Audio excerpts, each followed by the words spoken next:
Hello students.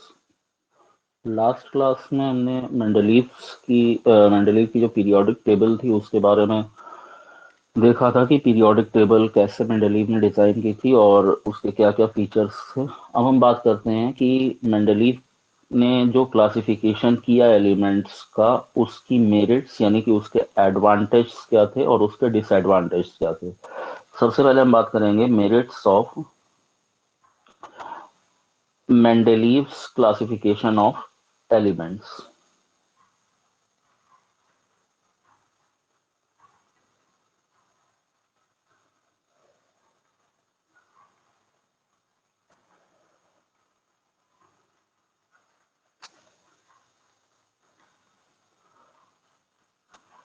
तो पहली चीज तो ये है कि जो मेंडलीव की पीरियोडिक टेबल थी, इसने बहुत ज्यादा हेल्प की एलिमेंट्स और उनके कंपाउंड्स की स्टडी में।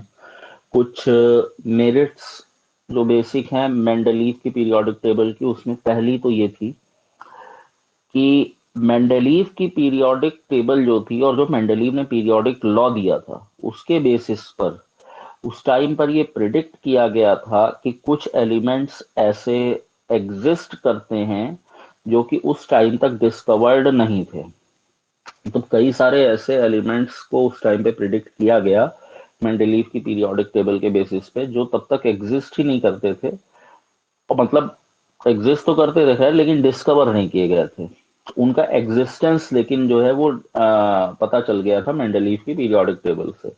तो मेंडलीव की पीरियोडिक टेबल में क्योंकि प्रॉपर गैप्स भी अनडिस्कवर्ड एलिमेंट के लिए छोड़ दिए गए थे, जैसे कि गैलियम हो गया या स्कैंडियम हो गया या जर्मेनियम हो गया, इन सब के लिए अलग अलग गैप्स छोड़ रखे थे मेंडलीव ने।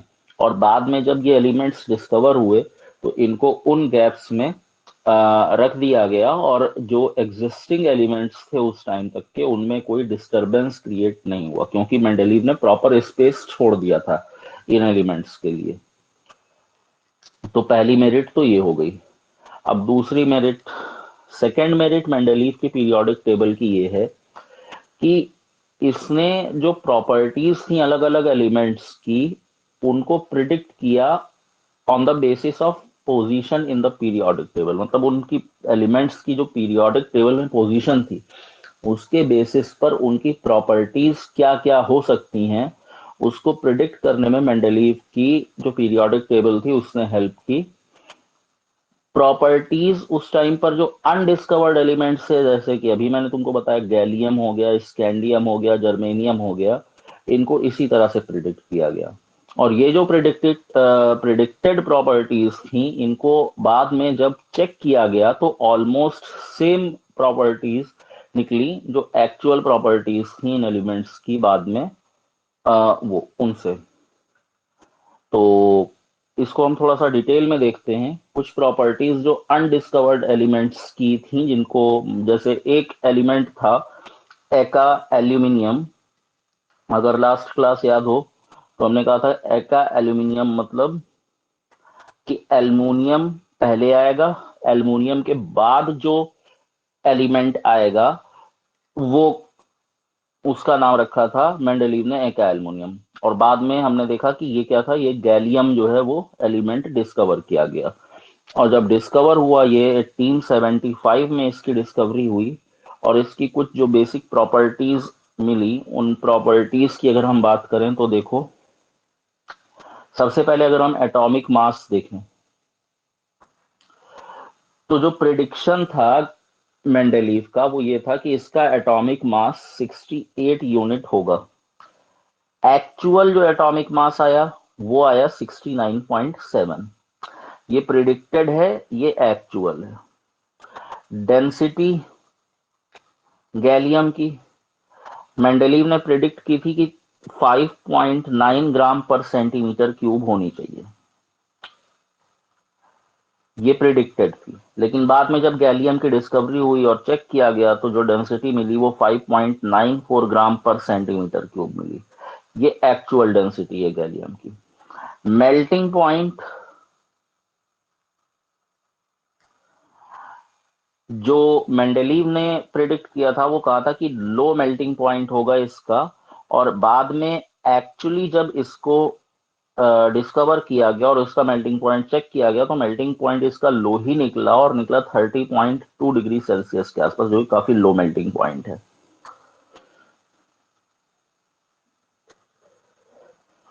फिर ये फॉर्मूला ऑफ क्लोराइड, मेंडलीव ने ये प्रिडिक्ट किया था, इसका जो फॉर्मूला होगा क्लोराइड का वो होगा इका एल्यूमिनियम Cl2।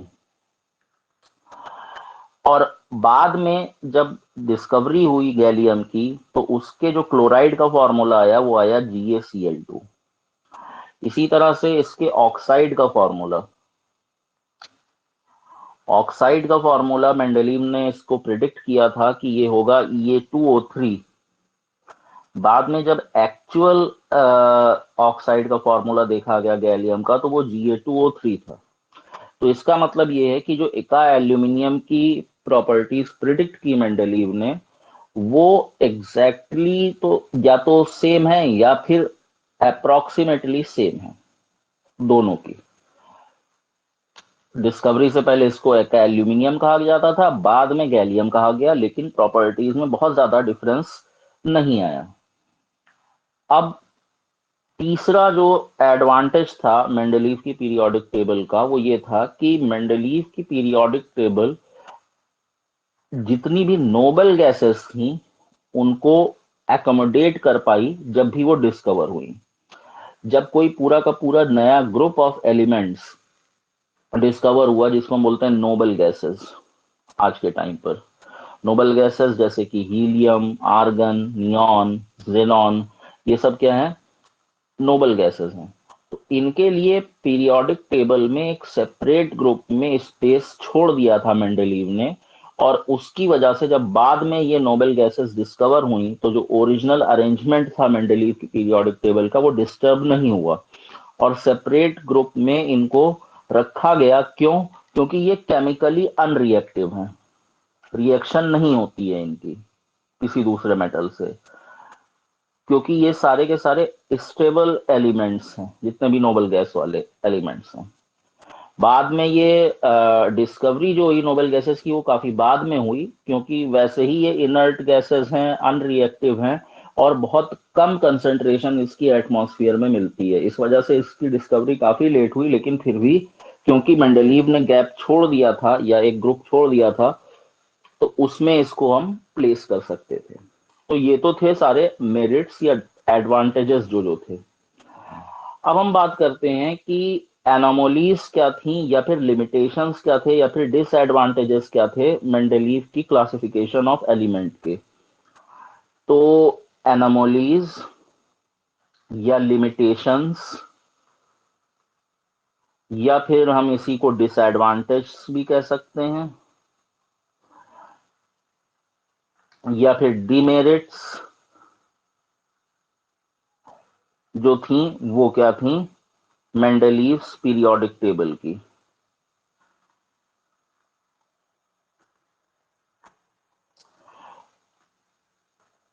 तो ये तो खैर ठीक है कि जो मेंडलीव की पीरियोडिक टेबल थी उसने एलिमेंट्स की स्टडी में बहुत ज्यादा हेल्प की, लेकिन कुछ प्रॉब्लम्स थी जो कि मेंडलीव की पीरियोडिक टेबल या जो मेंडलीव ने पीरियोडिक लॉ दिया था, वो उन चीजों को एक्सप्लेन नहीं कर पा रहा था।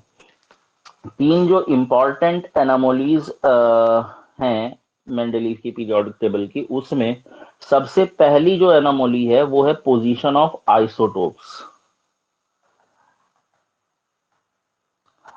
आइसोटोप्स की जो पोजीशंस थी उनको एक्सप्लेन नहीं किया जा पा रहा था on the basis of Mendeleev periodic table. जैसा कि पहले हम पढ़ चुके हैं कि आइसोटोप्स ऐसे एटम्स होते हैं जो कि एलिमेंट तो सेम है और उनकी केमिकल प्रॉपर्टीज भी सेम है, लेकिन उनके एटॉमिक मास अलग होते हैं। जैसे कि क्लास 9th में तुमको बताया गया था कि क्लोरीन के दो आइसोटोप्स होते हैं, एक होता है Cl35, एक होता है Cl37। इसी तरह हाइड्रोजन के तीन होते हैं, 1H1, 1H2, 1H3, जिसमें ये प्रोटियम है, ये ड्यूटीरियम है, ये ट्राइटियम है। तो ये आइसोटोप्स हैं, इनके एटॉमिक नंबर सेम है, एटॉमिक मास लेकिन अलग अलग हैं। तो अगर इन एलिमेंट्स हैं उनको एटॉमिक मास के अकॉर्डिंग अरेंज किया जाए तो आइसोटोप्स जो थे वो अलग अलग ग्रुप में चले जा रहे थे, क्योंकि एटॉमिक मास तो अलग अलग है। क्लोरीन 35 का एटॉमिक मास 35 है, इसका 37 है, तो ये अलग ग्रुप में जाएगा, ये अलग ग्रुप में जाएगा, क्योंकि क्लासिफिकेशन का बेसिस ही एटॉमिक मास है। तो आइसोटोप्स के लिए कोई सेपरेट प्लेस मेंडलीव की पीरियोडिक टेबल में नहीं था, और आइसोटोप्स को जब प्लेस किया गया तो एक ही जगह पर मेंडलीव की पीरियोडिक टेबल में प्लेस किया गया था। जैसे अगर हम क्लोरीन की बात करें तो क्लोरीन के जो दोनों ये आइसोटोप्स हैं Cl35 और Cl37, जिनका एटॉमिक मास 35 और 37 है, इन दोनों की जो पोजीशन थी, इनका जो प्लेसमेंट था इन दोनों आइसोटोप्स का, वो सेम ग्रुप में रखा गया पीरियोडिक टेबल के लिए, लेकिन एक्सप्लेन नहीं किया जा पा रहा था इसको मेंडलीव के पीरियोडिक लॉ के बेसिस पे। ऐसा नहीं है कि रख अलग अलग दिया गया था, है तो दोनों क्लोरीन ही, लेकिन क्यों एटॉमिक मास अलग अलग होने के बाद भी ये एक ही ग्रुप में है और इनकी प्रॉपर्टीज क्यों एक जैसी हैं, इस बात का एक्सप्लेनेशन नहीं मिल रहा था। तो ये पहला डिसएडवांटेज। दूसरी एनामोली या दूसरा डिसएडवांटेज जो था वो था wrong order of atomic mass of some elements. कुछ एलिमेंट्स ऐसे थे, जैसा हमने लास्ट क्लास में या लास्ट लेक्चर में भी देखा था, बिल्कुल लास्ट में, कि कुछ ऐसे एलिमेंट्स थे जिनके एटॉमिक मास को रॉन्ग ऑर्डर में रखना पड़ा था, ताकि हम ठीक से ये एक्सप्लेन कर पाए कि इनकी प्रॉपर्टीज क्या हैं। तो रॉन्ग ऑर्डर ऑफ एटॉमिक मास, ये सारे के लिए नहीं, कुछ के लिए था, क्योंकि मेंडलीव का जो पीरियोडिक लॉ था उसमें एलिमेंट्स जब अरेंज किए गए तो वो इंक्रीजिंग एटॉमिक मास के ऑर्डर में अरेंज किए गए, मतलब जिसका एटॉमिक मास सबसे कम वो पहले, उसके बाद उससे ज्यादा वाला, उसके बाद उससे ज्यादा वाला, उसके बाद उससे ज्यादा वाला। तो जो एलिमेंट लोअर एटॉमिक मास वाला था वो पहले आया, और जो हायर एटॉमिक मास वाला है उसको बाद में आना चाहिए। जब कुछ एलिमेंट्स को इन करेक्ट ग्रुप्स में रखा गया on the basis of chemical properties, तो पता ये चला कि जो एलिमेंट लार्जर एटॉमिक मास वाला है वो पहले आना चाहिए, और जो लोअर एटॉमिक मास वाला है वो बाद में आना चाहिए। जैसे अगर हम एक एग्जांपल लें, तो अगर हम करेक्ट ग्रुप बनाएं on the basis of chemical properties, तो दो एलिमेंट्स, जैसे कि एक है कोबाल्ट, पहले भी हमने बात की थी, कोबाल्ट, इसका एटॉमिक मास जो है वो ज्यादा है, 58.9, ये पहले आता है। लेकिन निकिल, जिसका एटॉमिक मास थोड़ा कम है, 58.7 है, ये बाद में आता है। मेंडलीव का पीरियोडिक लॉ इस बात को एक्सप्लेन नहीं कर पाया कि ये ज्यादा एटॉमिक मास वाला एलिमेंट पहले क्यों आ रहा है और कम एटॉमिक मास वाला एलिमेंट बाद में क्यों आ रहा है, जबकि बेसिस ये है कि पहले कम एटॉमिक मास वाला एलिमेंट आना चाहिए, बाद में ज्यादा एटॉमिक मास वाला एलिमेंट आना चाहिए प्रॉपर्टीज के बेसिस पे। तो ये दूसरी एनामोली या दूसरा डिसएडवांटेज या दूसरी डिमेरिट हो गई मेंडलीव के पीरियोडिक लॉ की। तीसरा, थर्ड जो एनामोली थी वो ये थी कि हाइड्रोजन की कोई करेक्ट पोजीशन असाइन नहीं की जा सकी थी पूरी पीरियोडिक टेबल में। हाइड्रोजन को रखा तो गया था ग्रुप 1 में। अगर हम मेंडलीव की ओरिजिनल पीरियोडिक टेबल देखें तो हाइड्रोजन को ग्रुप 1 में रखा गया था, और जितने एल्केली मेटल्स थे उनके साथ रखा गया था।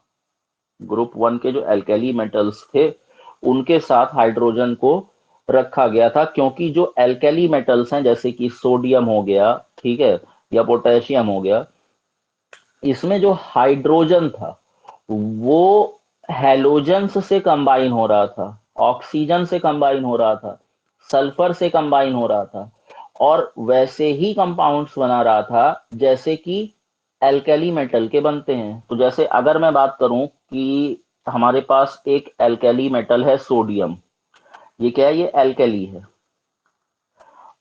और यहां पे क्या है, यहां पे मान लो हाइड्रोजन है, हाइड्रोजन यानी कि H। अगर हम एल्केली की बात करें तो जैसे सोडियम क्लोराइड का जो फॉर्मूला है वो है NaCl, यानी एल्केली मेटल हैलोजन के साथ रिएक्शन करेगा तो NaCl बनाएगा। वैसे ही हाइड्रोजन भी HCl बना रहा था। इसी तरह से सोडियम के साथ Na2O ऑक्साइड बन गया, सेम इसी तरह हाइड्रोजन के साथ H2O बना ऑक्साइड। इसी तरह से सोडियम के साथ सोडियम सल्फाइड बना और हाइड्रोजन के साथ हाइड्रोजन सल्फाइड बना। अब देखने से ये पता चला कि जैसी प्रॉपर्टीज सोडियम की केमिकल प्रॉपर्टीज हैं वैसी ही हाइड्रोजन की भी दिख रही थी। तो इसलिए हाइड्रोजन को उठा करके रख दिया गया सोडियम यानी कि एल्केली मेटल के साथ ग्रुप 1 में। यानी कि ये कहा गया कि हाइड्रोजन एल्केली मेटल के साथ रिसेंबल कर रहा है कुछ प्रॉपर्टीज में। हाइड्रोजन रिसेंबल करता है साथ में हैलोजेंस, हैलोजेंस यानी फ्लोरीन क्लोरीन ब्रोमीन के साथ कुछ प्रॉपर्टीज में। तो जैसे अगर हम हैलोजेंस की बात करें तो चाहे फ्लोरीन हो, क्लोरीन हो, ब्रोमीन हो, वो सब as a molecule of two atoms exist करते हैं, F2Cl2 Br2। फ्री स्टेट में तो नहीं करते हैं अगर। उसी तरह से हाइड्रोजन भी डाई एटॉमिक मॉलिक्यूल है, क्योंकि हाइड्रोजन H नहीं H2 के फॉर्म में ही एग्जिस्ट करता है ज्यादा। इसके अलावा हैलोजेंस की तरह ही हाइड्रोजन जब कुछ मेटल्स के साथ कंबाइन होता है तो आयनिक कंपाउंड बनाता है जिनको हम हाइड्राइड बोलते हैं, और अगर नॉन मेटल के साथ कंबाइन होता है तो कोवैलेंट कंपाउंड बनाता है। ये सारी प्रॉपर्टीज शो कर रही थी कि जो हाइड्रोजन है उसको हम ग्रुप 7 जो हैलोजन एलिमेंट्स वाला है उसमें भी रख सकते हैं। तो अभी हमने क्या देखा, एक तो ग्रुप 1 में रखा ही रखा जा सकता है, दूसरा पता चला कि ग्रुप 7 में भी रख सकते हैं हाइड्रोजन को, क्योंकि हाइड्रोजन जो है वो बिल्कुल उसी तरह बिहेव कर रहा है जिस तरह से ग्रुप 7 के एलिमेंट्स बिहेव कर रहे थे, यानी हैलोजेंस जैसे बिहेव कर रहे थे। तो on the basis of properties जो एलिमेंट हाइड्रोजन है उसको हम एल्केली मेटल ग्रुप में भी रख सकते हैं, हैलोजन ग्रुप में भी रख सकते हैं। और इस तरह से करेक्ट पोजीशन पता नहीं चल रही थी पीरियोडिक टेबल में हाइड्रोजन की होगी क्या। और ये जो फेलियर था मेंडलीव की पीरियोडिक टेबल का, कि एक तो वो आइसोटोप्स की पोजीशन को एक्सप्लेन नहीं कर पाई, एटॉमिक मास का रॉन्ग ऑर्डर कुछ एलिमेंट्स का, और हाइड्रोजन की पोजीशन, इन तीन के तीन डिसएडवांटेज और या फिर एनोमलीज से ये रिजल्ट निकला कि एटॉमिक मास जो है वो बेसिस नहीं हो सकता है क्लासिफिकेशन ऑफ एलिमेंट्स का। क्योंकि बेसिकली हमने तीन एनोमलीज देखी। एक तो पहली एनोमली ये थी कि कोई भी जो पोजीशन है आइसोटोप की वो डिफाइंड नहीं थी। पोजीशन ऑफ आइसोटोप समझ में नहीं आ रही थी कि मेंडलीव की जो पीरियोडिक टेबल है उसमें क्यों सही से डिस्क्राइब नहीं हो रही है। दूसरा, जो रॉन्ग ऑर्डर था एटॉमिक मास ऑफ एलिमेंट्स का, कि पहले ज्यादा एटॉमिक मास वाला आ रहा है फिर कम वाला आ रहा है, जबकि बेस ये बनाया था मेंडलीव ने कि पहले कम वाला आएगा फिर ज्यादा वाला आएगा।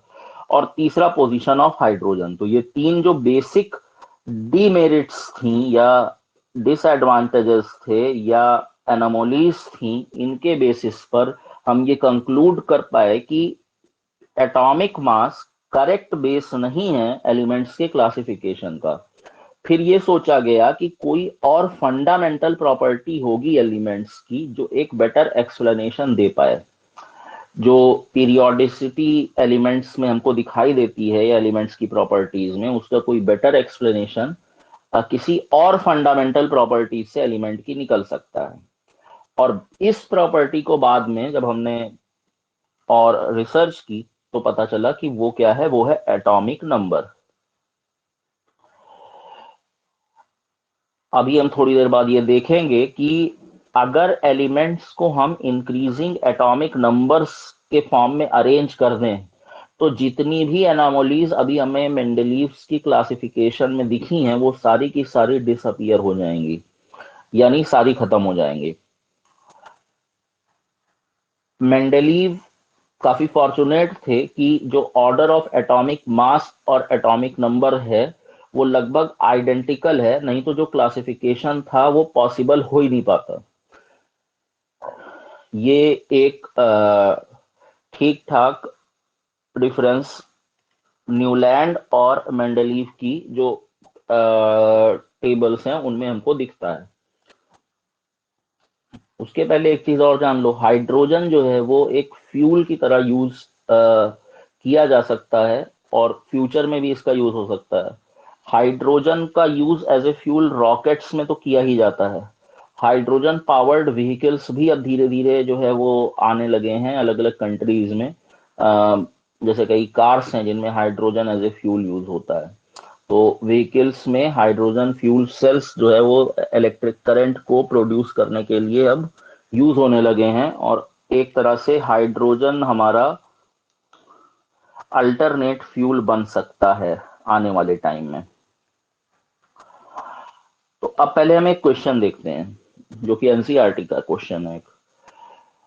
तो क्वेश्चन ये है, use Mendeleev's periodic table to predict the formula for the oxides of following elements.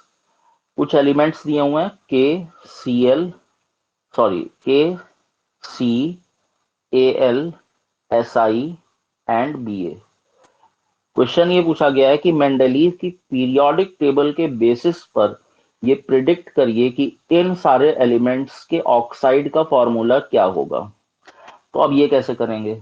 इसके लिए सबसे पहले हम मेंडलीव की जो पीरियोडिक टेबल है वो देखेंगे। तो अगर हम पीरियोडिक टेबल देखें मेंडलीव वाली, तो उसमें जो ग्रुप वन है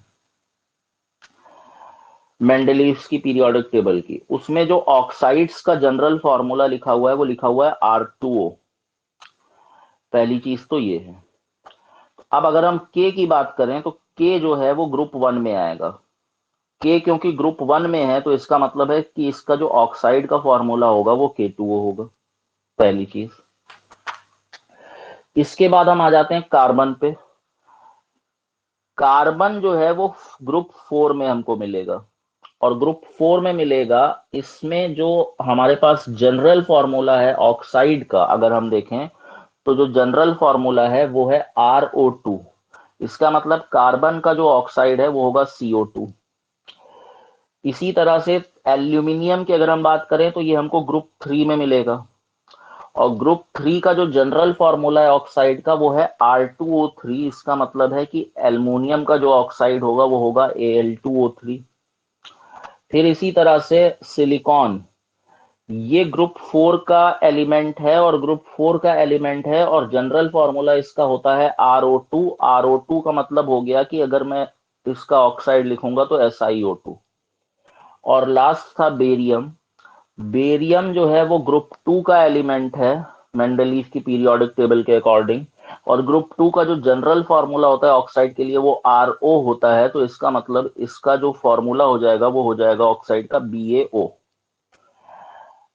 अब इस टाइप के क्वेश्चंस को करने के लिए तुमको ये पता होना चाहिए कि अलग अलग एलिमेंट्स कौन कौन से ग्रुप में हैं, और हर एलिमेंट में ऑक्साइड और हाइड्राइड का फॉर्मूला क्या है। जब तक ये नहीं पता होगा तब तक इस टाइप के क्वेश्चंस सॉल्व करना मुश्किल है। तो ये तो तुमको लर्न करना पड़ेगा प्रैक्टिस कर करके। बार बार मेंडलीव्स की जो पीरियोडिक टेबल है वो देखो, बार बार जो है वो उसको रिवाइज करो। मॉडर्न पीरियोडिक टेबल क्योंकि ज्यादातर मेंडलीव की पीरियोडिक टेबल से ही लगभग मिलती जुलती है, तो अगर दोनों को एक साथ रिवाइज करो तो ज्यादा अच्छा है। बहुत सारे क्वेश्चंस उसी से हो जाते हैं। ये पता होना चाहिए कि किस ग्रुप में कौन से एलिमेंट्स हैं, हर ग्रुप में जो ऑक्साइड का फॉर्मूला, हाइड्राइड का जो जनरल फॉर्मूला है वो क्या है। अगर ये याद रहेगा तो होगा, और ये तभी हो सकता है जब बार बार देखो, बार बार पढ़ो, बार बार प्रैक्टिस करो। एक बार में होने वाला नहीं है काम। अब ये सारी चीजें हो गई। अब हम आगे देखते हैं कि आज जो प्रेजेंट टाइम पे हमारा बेसिस है क्लासिफिकेशन ऑफ एलिमेंट्स का वो क्या है। तो प्रेजेंट बेसिस की अगर हम बात करें, present basis for the classification of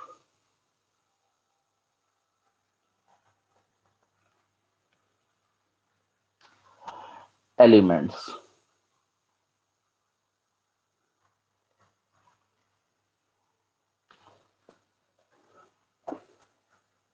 by the way मैं ये बता दे रहा हूँ कि ये मैं एस चांस से पढ़ा रहा हूँ। तो अगर मेरे ख्याल से बुक तो है ही है तुम लोगों के पास, तो बुक से देख करके और बुक सामने खोल करके उसके बाद जो है वो लेक्चर देखना तो थोड़ा ज्यादा समझ में आएगा, क्योंकि हर बार जो है वो मेरे लिए पीरियोडिक टेबल बना करके और पूरा एक्सप्लेन करना पॉसिबल नहीं है। तो सामने अपने बुक खोल करके रखोगे अगर, तो ज्यादा आसानी से तुमको सारी चीजें समझ में आ जाएंगी। केमिस्ट्री की जो हेल्प बुक है तुम्हारी, यानी कि एस चांद वाली, लखमीर सिंह मंजीत कौर वाली, उसको सामने ओपन करके रख करके और उसके बाद ये लेक्चर्स देखोगे तो थोड़ा ज्यादा समझ में आएगा।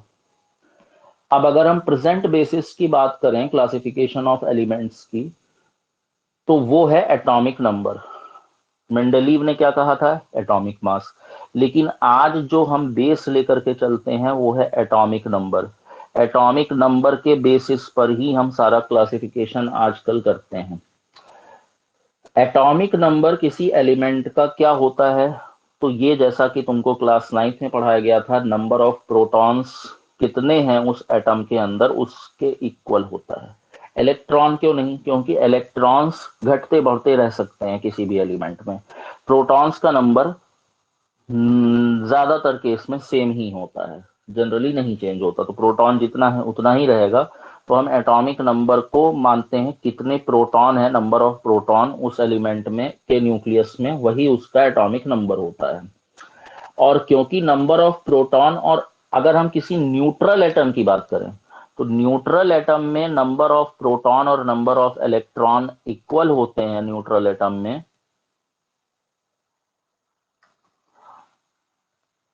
तो हम ये भी कह सकते हैं कि न्यूट्रल एटम के लिए जो इलेक्ट्रॉन्स का नंबर है वही एटॉमिक नंबर होता है। अब सिग्निफिकेंस एटॉमिक नंबर का क्लासिफिकेशन ऑफ एलिमेंट में ये है कि क्योंकि ये नंबर ऑफ इलेक्ट्रॉन्स के बराबर होता है न्यूट्रल एटम में, तो जो अरेंजिंग होती है एलिमेंट्स की वो इलेक्ट्रॉनिक कॉन्फ़िगरेशन के हिसाब से हो जाती है। तो हम ये कह सकते हैं कि प्रेजेंट बेसिस एक तरह से क्लासिफिकेशन ऑफ एलिमेंट का उनका इलेक्ट्रॉनिक कॉन्फ़िगरेशन है। इलेक्ट्रॉनिक कॉन्फ़िगरेशन क्या होता है ये भी क्लास 9th में पढ़ाया जा चुका है तुम लोगों को। इलेक्ट्रॉनिक कॉन्फ़िगरेशन का मतलब ये होता है कि फर्स्ट शेल में कितने इलेक्ट्रॉन, सेकंड शेल में कितने, थर्ड शेल में कितने। जैसे कि अगर हम सोडियम की बात करें तो 2,8,1 ये इलेक्ट्रॉनिक कॉन्फ़िगरेशन है।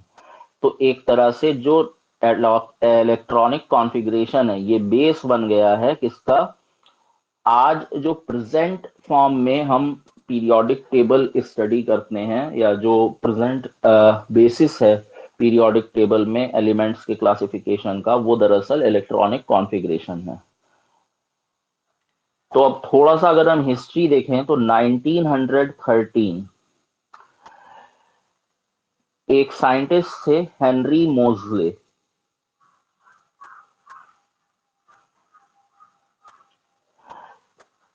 इन्होंने ये दिखाया कि जो एटॉमिक नंबर किसी एलिमेंट का होता है वो ज्यादा फंडामेंटल प्रॉपर्टी है एज कंपेयर्ड टू एटॉमिक मास।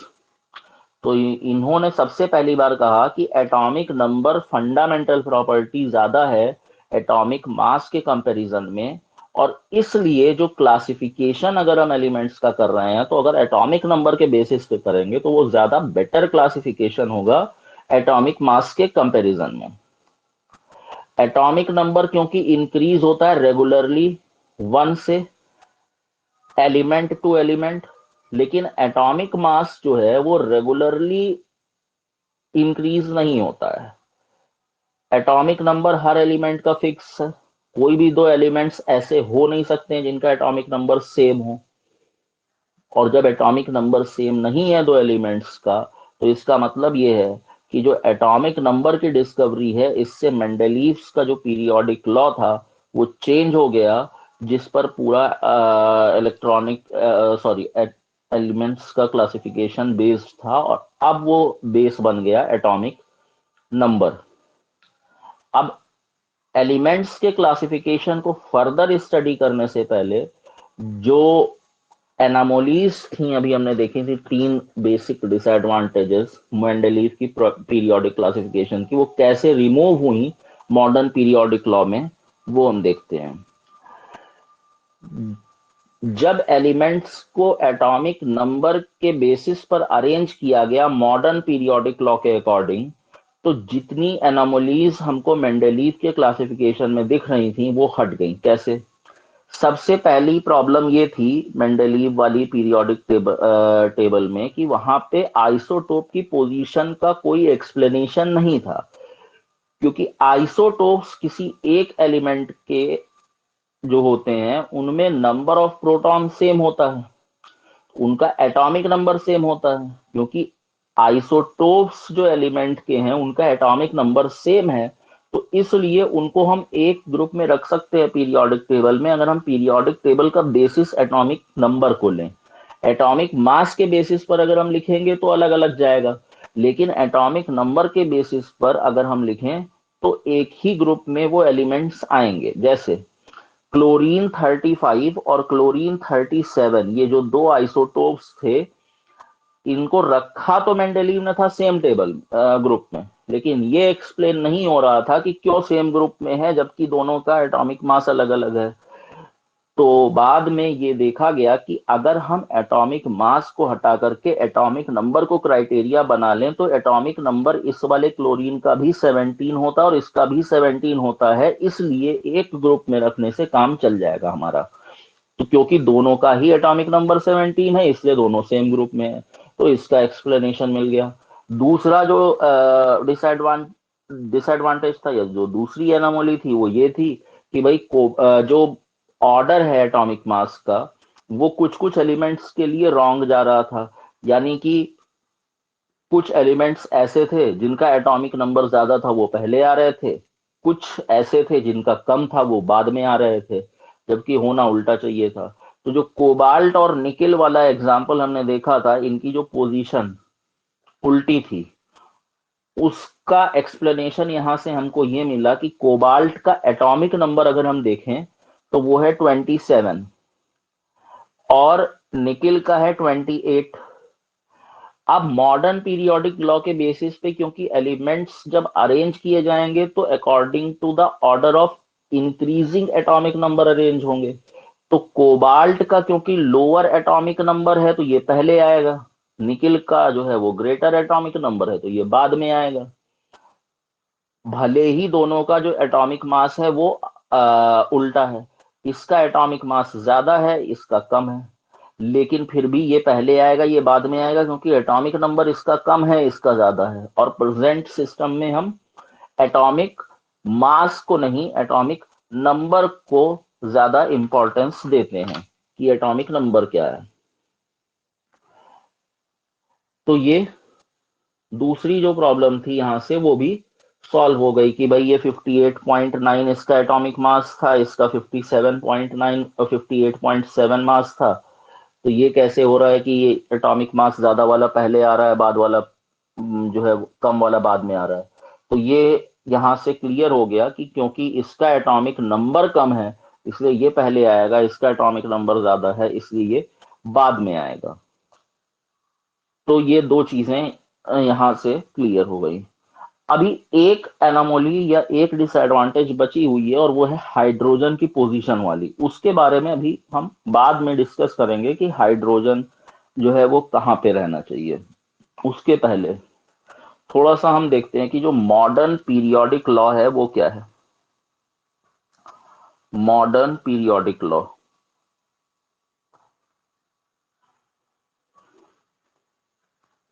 अगर हम मॉडर्न पीरियोडिक लॉ की बात करें तो पहली चीज ये बेस्ड है on the atomic number of elements. तो ये बेस्ड है on the atomic number of elements.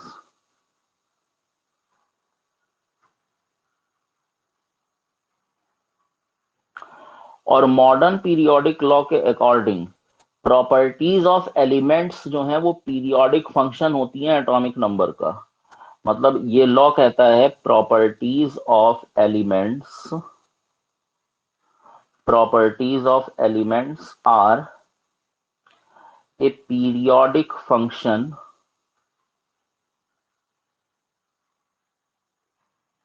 Of their atomic numbers. मतलब ये कि जैसे जैसे एटॉमिक नंबर इंक्रीज होगा वैसे वैसे एक टाइम के बाद जो प्रॉपर्टीज हैं वो रिपीट होना शुरू हो जाएंगी। यानी कि एलिमेंट्स की प्रॉपर्टीज एक पीरियोडिक फंक्शन है किसका, एटॉमिक नंबर का। मॉडर्न पीरियोडिक लॉ कहता है कि अगर एलिमेंट्स को हम टेबुलर फॉर्म में अरेंज करें in the form of increasing atomic numbers, यानी कि पहले कम एटॉमिक नंबर वाला एलिमेंट, फिर उससे ज्यादा, फिर उससे ज्यादा, फिर उससे ज्यादा, तो जो एलिमेंट्स सिमिलर प्रॉपर्टीज वाले हैं वो अकर होंगे आफ्टर फिक्स्ड इंटरवल्स और पीरियड। यानी एक फिक्स्ड पीरियड के बाद वो प्रॉपर्टीज वाले एलिमेंट्स रिपीट होना शुरू हो जाएंगे। एक्चुअली जब एलिमेंट्स को अरेंज करेंगे according to increasing atomic numbers तो एक पीरियोडिसिटी आ जाएगी इलेक्ट्रॉनिक कॉन्फ़िगरेशन में। और वो जो periodicity electronic configuration of elements में आएगी उसकी वजह से पीरियोडिसिटी केमिकल प्रॉपर्टीज में आएगी, क्योंकि इलेक्ट्रॉनिक कॉन्फ़िगरेशन और प्रॉपर्टीज एक दूसरे से रिलेटेड होती हैं एलिमेंट की। तो एलिमेंट्स जिनका सिमिलर इलेक्ट्रॉनिक कॉन्फ़िगरेशन होगा उनकी केमिकल प्रॉपर्टीज सेम होंगी। अब इसको हम थोड़ा सा एक्सप्लेन करते हैं। हमको ये पता है कि जो प्रॉपर्टीज किसी भी एलिमेंट की होती हैं वो डिपेंड करती हैं इस बात पर कि उसमें वैलेंस इलेक्ट्रॉन्स कितने हैं, यानी कि आउटर मोस्ट शेल में उस एटम के कितने इलेक्ट्रॉन हैं। अगर एलिमेंट्स को हम अरेंज करें according to increasing atomic number, यानी कि पहले जो है वो एटॉमिक नंबर 1 वाला एलिमेंट, फिर 2, फिर 3, फिर 4, फिर 5, इस तरह से अगर हम अरेंज करना शुरू करें तो वो एलिमेंट्स जिनमें सेम नंबर होंगे वैलेंस इलेक्ट्रॉन के वो रेगुलर इंटरवल के बाद हमको दिखाई देंगे। और क्योंकि number of valence electron element का पीरियोडिसिटी शो कर रहा है, रेगुलर रिपीटिशन शो कर रहा है, तो जो केमिकल प्रॉपर्टीज होंगी वो भी क्या होंगी, वो भी पीरियोडिसिटी को शो करेंगी। जैसे फॉर एग्जांपल ये समझ लो कि हमारे पास इलेक्ट्रॉनिक कॉन्फ़िगरेशन कुछ एलिमेंट्स का है लिथियम से नियॉन तक। तो लिथियम की अगर हम बात करें तो पता होगा एटॉमिक नंबर 3 होता है और इसका इलेक्ट्रॉनिक कॉन्फ़िगरेशन क्या होगा, 2,1 होगा। लिथियम के बाद आ जाओ बेरिलियम पे, ये एटॉमिक नंबर 4, तो ये आएगा कितना, 2,4। फिर इसी तरह से बोरॉन, तो 5 होता है एटॉमिक नंबर, तो सॉरी 2,4 नहीं, ये 2,2 होगा, 2,3। फिर इसी तरह 6 कार्बन, तो ये 2,4। फिर 7 जो कि नाइट्रोजन का एटॉमिक नंबर है, तो इलेक्ट्रॉनिक कॉन्फ़िगरेशन 2,5 हो गया। ऑक्सीजन का एटॉमिक नंबर होता है 8, तो इलेक्ट्रॉनिक कॉन्फ़िगरेशन 2,6। फ्लोरीन का होता है 9, तो ये हो जाएगा 2,7। और नियॉन का होता है 10, तो ये हो जाएगा 2,8। अब यहां तक हो गया। अब देखो, अब अगर हम सोडियम की बात करें तो सोडियम का होता है 11, और इसका जो इलेक्ट्रॉनिक कॉन्फ़िगरेशन है वो होगा 2,8,1।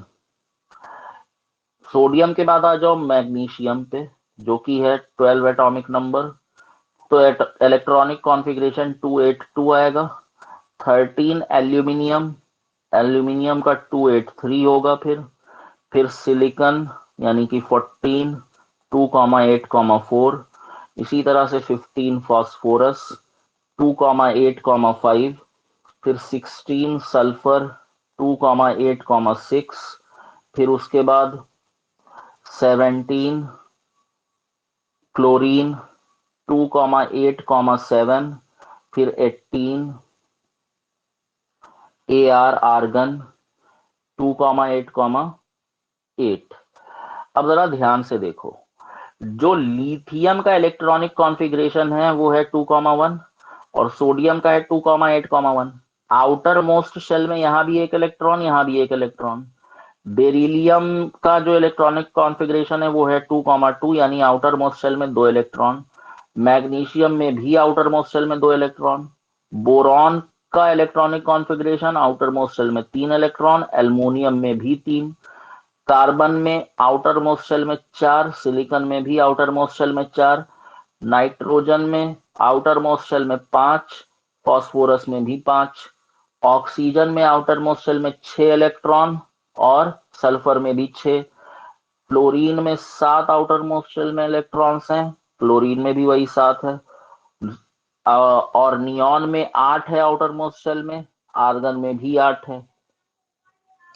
इसका मतलब ये हुआ कि हम ये कह सकते हैं कि क्योंकि लिथियम में एक वैलेंस इलेक्ट्रॉन और एटॉमिक नंबर जैसे जैसे इंक्रीज हो रहा है वैसे वैसे नंबर ऑफ इलेक्ट्रॉन्स जो है वो इंक्रीज होंगे from 1 in lithium to 8 in neon. अब देखो यहाँ 1 2 3 4 5 6 7 8 बढ़ता चला जा रहा है कि इलेक्ट्रॉन वैलेंस इलेक्ट्रॉन में, कहां तक? 8 तक। अब जब एटॉमिक नंबर इंक्रीज होते होते पहुंच जाएगा 11, तो अब जो सोडियम एलिमेंट हमारे पास आ गया इसका इलेक्ट्रॉनिक कॉन्फ़िगरेशन 2,8,1 हो गया। यानी कि लिथियम सोडियम दोनों के वैलेंस शेल में एक इलेक्ट्रॉन है, या हम ये कह सकते हैं कि इलेक्ट्रॉनिक कॉन्फ़िगरेशन जो सोडियम का है वही वो सिमिलर है लिथियम के इलेक्ट्रॉनिक कॉन्फ़िगरेशन के। तो हम ये कंक्लूड कर सकते हैं कि जब हम एटॉमिक नंबर को इंक्रीज करेंगे from 3 in lithium to 11 in sodium, तो रेपिटेशन इलेक्ट्रॉनिक कॉन्फ़िगरेशन का आ रहा है 2,1 से 2,8,1 तक।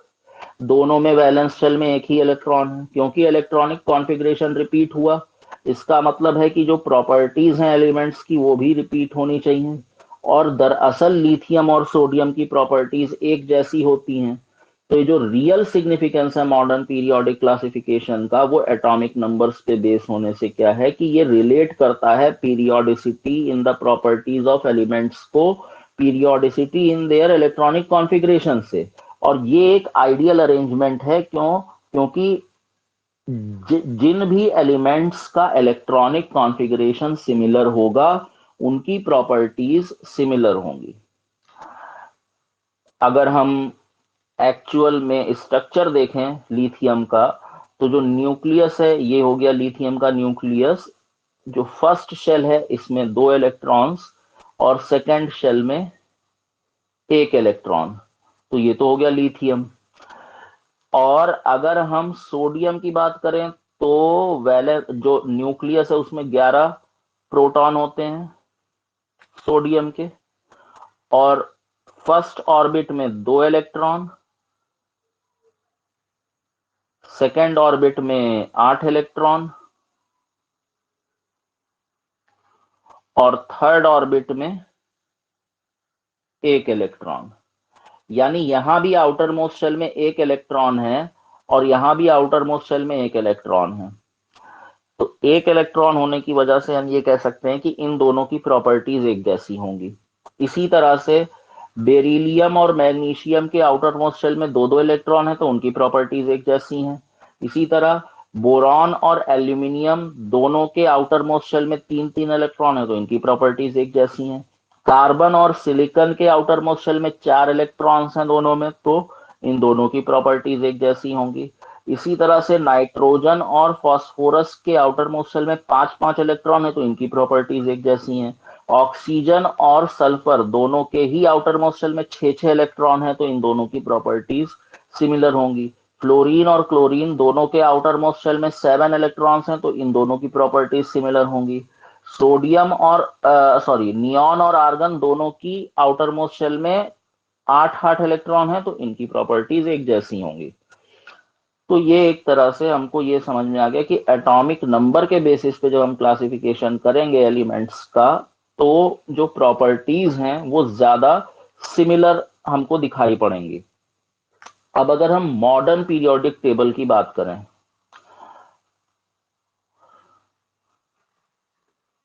मॉडर्न पीरियोडिक टेबल या इसी को हम long form of periodic table भी बोलते हैं, long form of periodic table.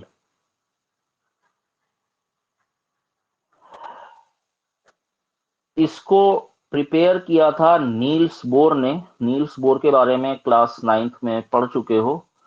इनकी एटॉमिक थ्योरी के बारे में। नील्स बोर ने सबसे पहले जो मॉडर्न पीरियोडिक टेबल है उसको प्रिपेयर किया। इसको long form of periodic table भी कहते हैं। एलिमेंट्स का अरेंजमेंट इस पीरियोडिक टेबल में इंक्रीजिंग एटॉमिक नंबर्स के फॉर्म में है। हॉरिजॉन्टल रोज जो हैं उनको हम बोलेंगे यहाँ पे पीरियड्स। हॉरिजॉन्टल रोज जितनी भी हैं, यानी ऐसे, ये क्या है, ये है पीरियड्स। और हर एक एलिमेंट जो दूसरे एलिमेंट्स हैं उनके साथ अगर same number of valence electron है तो हम उनको उसी पीरियड में रखेंगे। मतलब एक एलिमेंट के नीचे वो सारे एलिमेंट्स आएंगे जिनमें वैलेंस इलेक्ट्रॉन सेम है, ताकि एलिमेंट्स जिनमें same number of valence electron है वो एक वर्टिकल कॉलम में आ जाए। तो जो वर्टिकल कॉलम होगा, ये क्या है, ये वर्टिकल कॉलम है ऊपर से नीचे। और वर्टिकल कॉलम में जब हम एलिमेंट्स को रखेंगे तो उन एलिमेंट्स को रखेंगे जिनका एटॉमिक नंबर या इलेक्ट्रॉनिक कॉन्फ़िगरेशन सेम होगा, और इसको हम बोलेंगे ग्रुप। तो लेफ्ट टू राइट पीरियड है, टॉप टू बॉटम ग्रुप है। पहली चीज तो ये हो गई, क्योंकि एलिमेंट्स जो हैं उनमें same number of valence electron होंगे एक ग्रुप में, तो उनकी प्रॉपर्टीज एक जैसी होंगी। तो सारे एलिमेंट्स किसी पर्टिकुलर ग्रुप के पीरियोडिक टेबल में उनकी प्रॉपर्टीज एक जैसी होंगी। तो अरेंजमेंट ऑफ एलिमेंट्स मॉडर्न या लॉन्ग फॉर्म पीरियोडिक टेबल में जो बेस्ड है वो किस पर बेस्ड है, वो इलेक्ट्रॉनिक कॉन्फ़िगरेशन पर बेस्ड है। तुम्हारी बुक में पीरियोडिक टेबल बनी हुई है, ठीक है। उसको मैं सिर्फ समझाने के लिए दो तीन ग्रुप्स बना देता हूं, दो तीन पीरियड्स।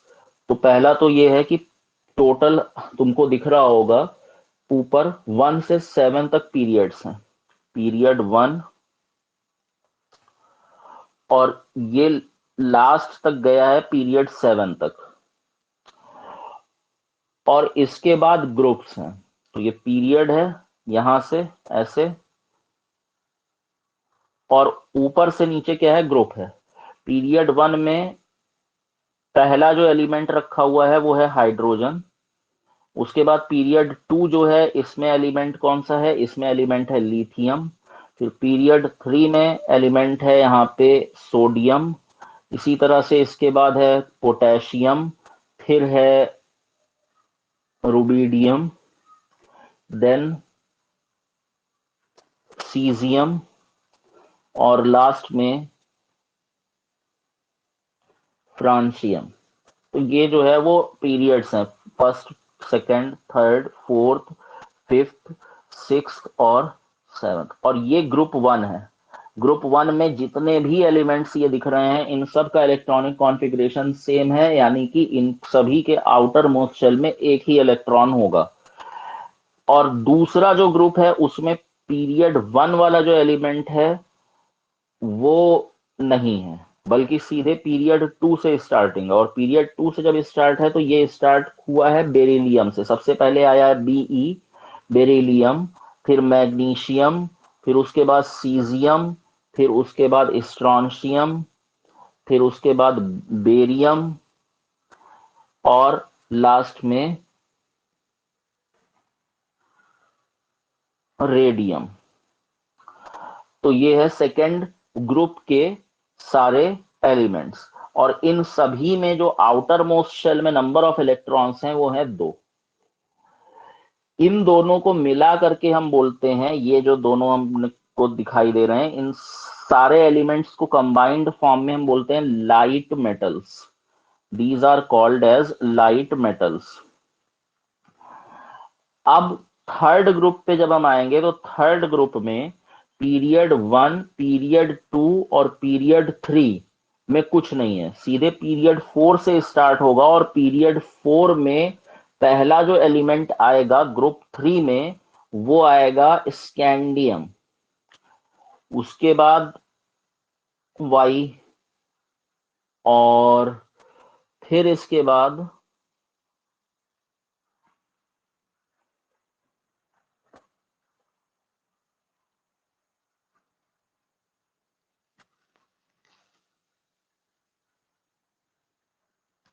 हाँ, इसके बाद फिर कोई नहीं, इसके बाद यहाँ पे 57 से लेकर के और 71 तक अलग कर दिया गया पीरियड 6 में, और 69 से 103 ये अलग कर दिया गया है। और ये जो 57 से 71 और 69 से 103 है, ये अलग से नीचे तुमको दिख रहा होगा, एक ऐसे रो बनी हुई है दो, एक में लिखा हुआ है लैंथेनाइड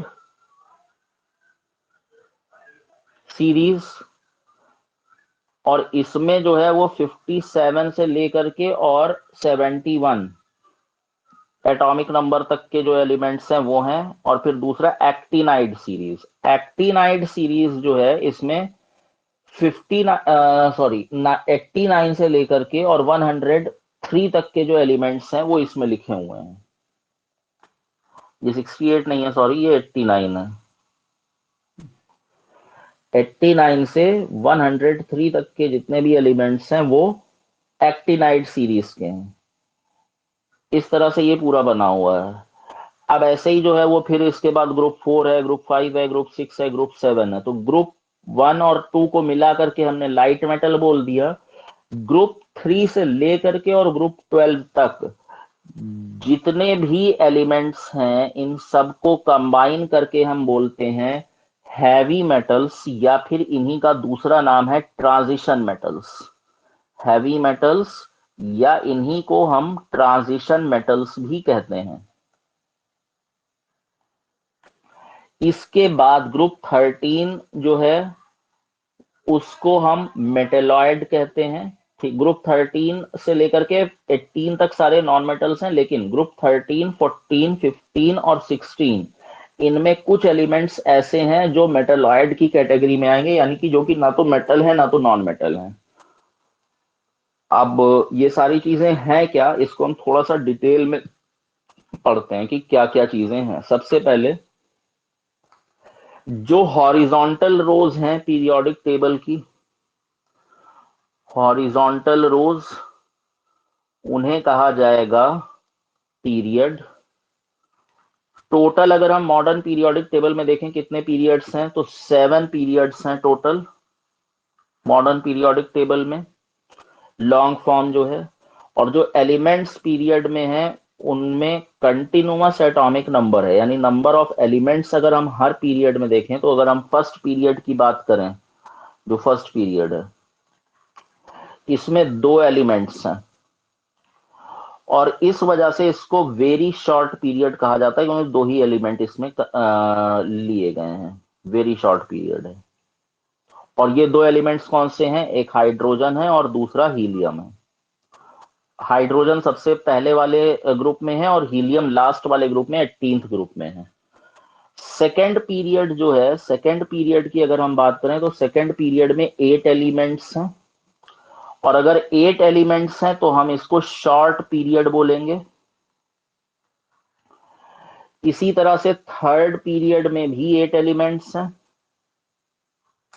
थर्ड पीरियड में भी 8 एलिमेंट्स हैं, इसलिए ये भी शॉर्ट पीरियड है।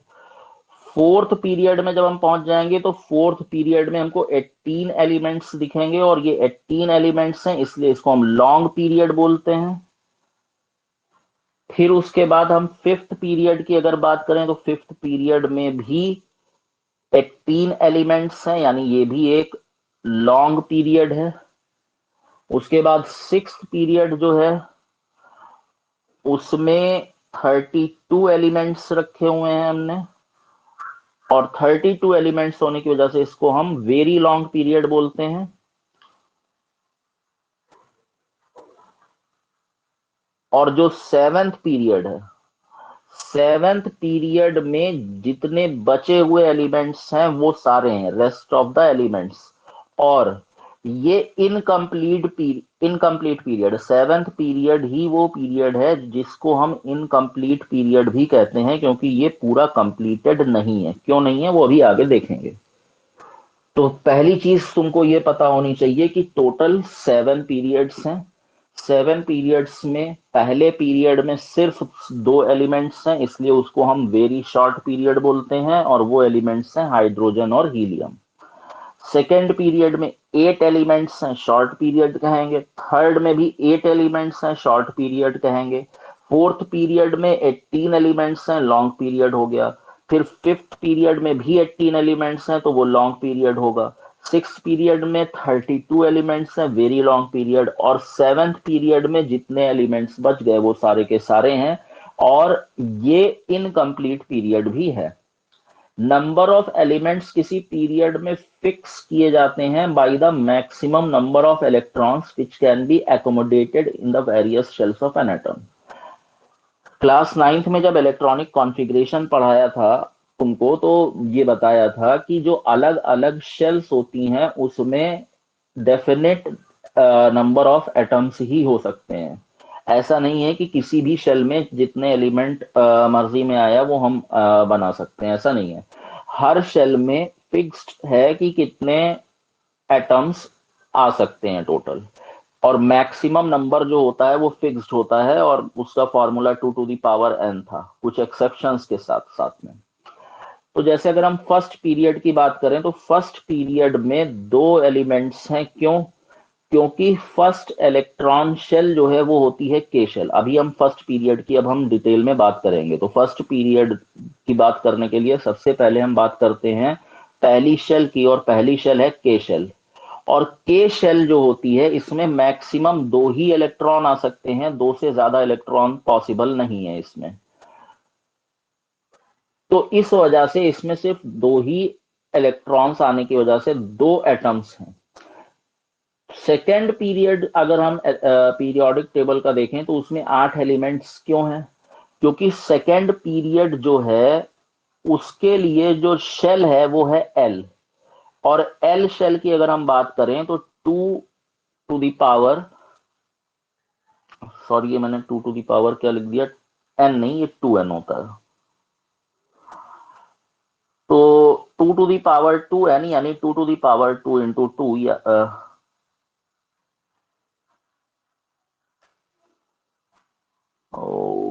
1 minute, sorry sorry sorry sorry,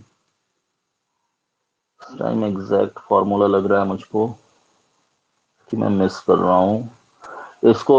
अभी फॉर्मूला एक बार देख लेना कि कौन सा होता है। मैं इस टाइम पे मुझको ध्यान नहीं आ रहा है कि वो दरअसल एक्चुअल फॉर्मूला है क्या, लेकिन मैं तुमको ये तो तुमको याद ही होगा कि जो के शेल है उसमें दो इलेक्ट्रॉन्स मैक्सिमम हो सकते हैं। एल शेल की अगर हम बात करें तो 8 हो सकते हैं मैक्सिमम इलेक्ट्रॉन्स। ठीक है, एल शेल में मैक्सिमम नंबर ऑफ इलेक्ट्रॉन्स कितने हैं? 8 हैं। तो इसलिए सेकेंड शेल में जो नंबर ऑफ एलिमेंट्स हैं वो भी 8 है। तो ये जो 2, 8, 18, 32 का टोटल नंबर है ये आया है वेरियस पीरियड्स में। ये करस्पॉन्ड करता है maximum number of electron which can be put in the various shells of the elements, कि कितने एलिमेंट्स जो है वो हम रख सकते हैं उस शेल में।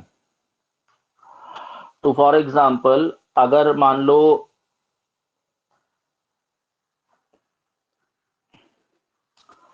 फर्स्ट के शेल है तो के शेल में दो इलेक्ट्रॉन, उसके बाद 8, उसके बाद 18, फिर 32।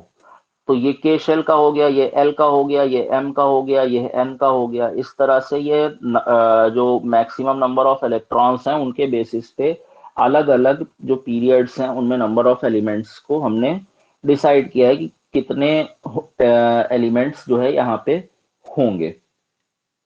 अब फर्स्ट पीरियड स्टार्ट होता है हाइड्रोजन से और एंड होता है कहां पे? हीलियम पे। पीरियोडिक टेबल साथ में देखते रहना। फर्स्ट पीरियड स्टार्ट कहां से हो रहा है? पीरियड 1 में एच से स्टार्ट हो रहा है, और लास्ट में अगर देखो तो हीलियम पे खत्म हो रहा है। बाकी जितने पीरियड्स हैं वो किसी ना किसी एल्केली मेटल से स्टार्ट हो रहे हैं, और एल्केली मेटल का मतलब है लिथियम, सोडियम, पोटेशियम, ये सारे क्या हैं? एल्केली मेटल्स हैं। ठीक है, और एंड हो रहे हैं सारे के सारे कहां पे? नोबल गैस पे ही एंड हो रहे हैं, यानी कि नियॉन हो गया, या फिर आर्गन, क्रिप्टन, जेनॉन, रेडॉन, ये सब क्या हैं? These are noble gases. तो स्टार्ट एल्केली से हो रहा है सेकेंड पीरियड से, और एंड हो रहा है कहां पे, नोबल गैस पे।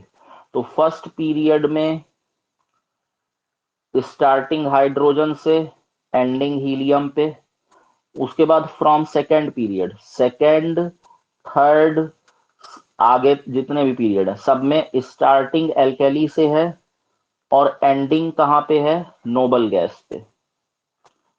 एल्केली मेटल से शुरू है, नोबल गैस पे खत्म हो जा रहा है फर्स्ट पीरियड छोड़ करके, जिसमें जो लास्ट एलिमेंट हील। अच्छा, अब दूसरी चीज ये है कि फर्स्ट एलिमेंट हर पीरियड का जो है उसमें एक ही वैलेंस इलेक्ट्रॉन है। पीरियड 1, पीरियड 2, 3, 4, 5, 6, 7 सब में जो फर्स्ट ग्रुप में एलिमेंट्स लिखे हुए हैं, तो अगर मैं फर्स्ट ग्रुप के एलिमेंट्स देखूं जैसे कि हाइड्रोजन, लिथियम, सोडियम, इन सब में आउटर मोस्ट शेल में एक ही इलेक्ट्रॉन है, यानी वैलेंस शेल में कितने, एक इलेक्ट्रॉन।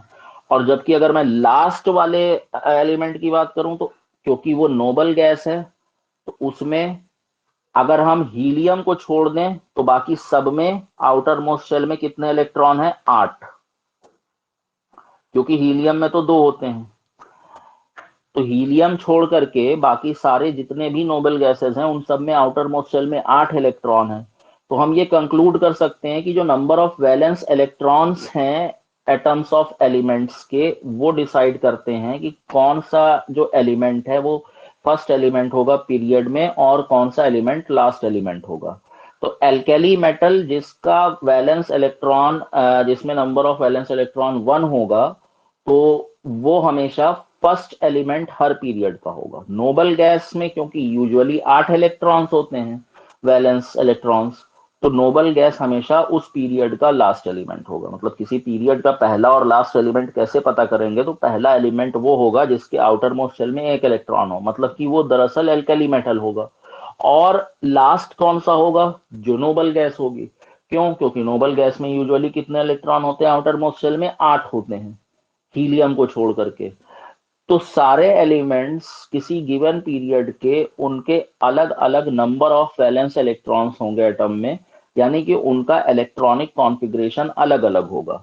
और क्योंकि इलेक्ट्रॉनिक कॉन्फ़िगरेशन किसी पीरियड में जो एलिमेंट्स का है वो अलग अलग है, इस वजह से उनकी प्रॉपर्टीज भी क्या होंगी, अलग अलग होंगी। यानी हम ये कह सकते हैं कि पीरियड में जो एलिमेंट्स होंगे उनकी प्रॉपर्टीज डिफरेंट होंगी। अब ये ध्यान से समझ लेना, पीरियड में प्रॉपर्टीज डिफरेंट होती हैं क्योंकि पीरियड के अलग अलग एलिमेंट्स में इलेक्ट्रॉनिक कॉन्फ़िगरेशन ही अलग अलग है, due to different electronic configurations. लेकिन ग्रुप में सेम होगा। क्यों, क्योंकि ग्रुप में इलेक्ट्रॉनिक कॉन्फ़िगरेशन से मतलब लेफ्ट टू राइट जाएंगे तो प्रॉपर्टीज अलग अलग होंगी, ऊपर से नीचे आओगे तो प्रॉपर्टीज सिमिलर होंगी। क्यों, क्योंकि उसमें इलेक्ट्रॉनिक कॉन्फ़िगरेशन क्या होगा, सिमिलर होगा। अब वर्टिकल कॉलम जो है किसी पीरियोडिक टेबल में जब हम देखते हैं तो उसको हम ग्रुप बोलते हैं। 18 ग्रुप्स जो टोटल हमको दिखेंगे long form of periodic table जो है उसमें 18 ग्रुप्स हैं।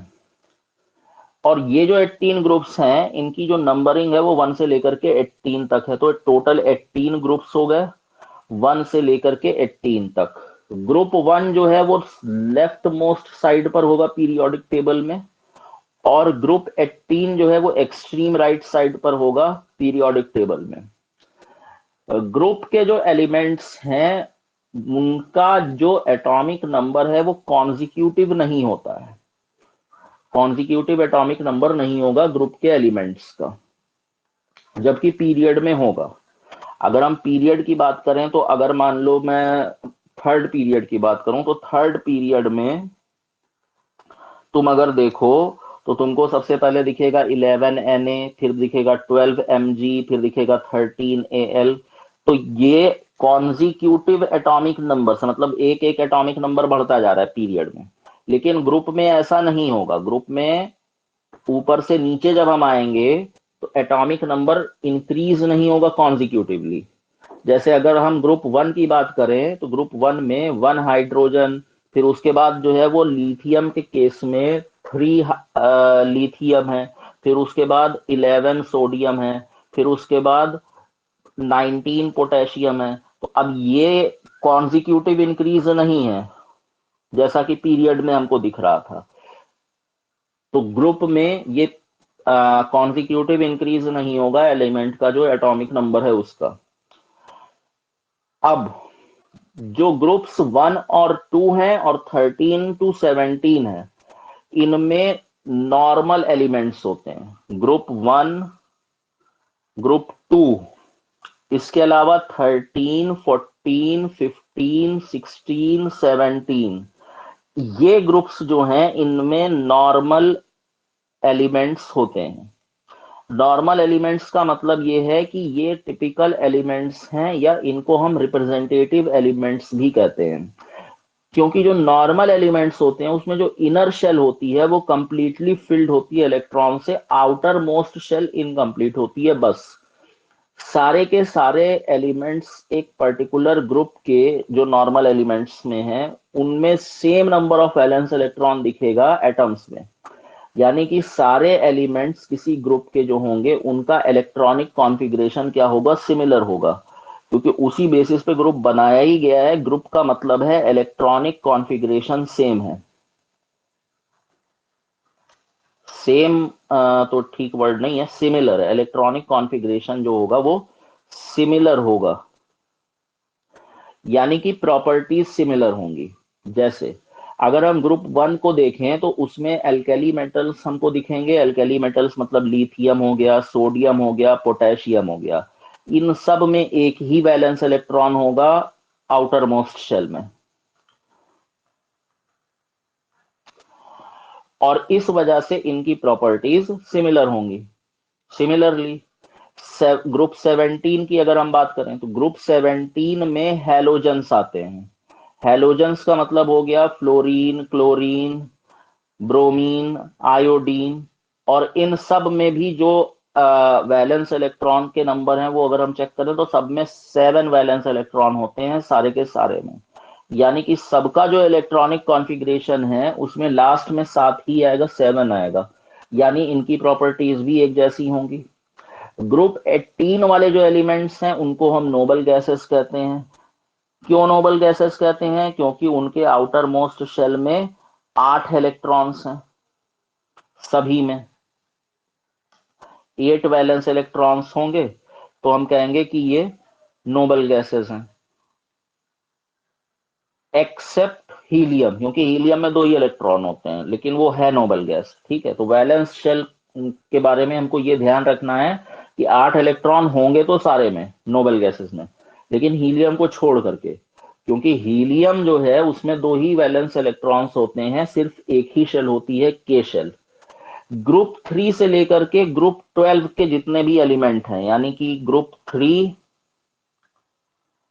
4, 5, 6, 7, 8, 9, 10, 11 और 12, इतने ग्रुप में जितने भी एलिमेंट्स हैं इन सब को हम ट्रांजिशन एलिमेंट्स बोलते हैं।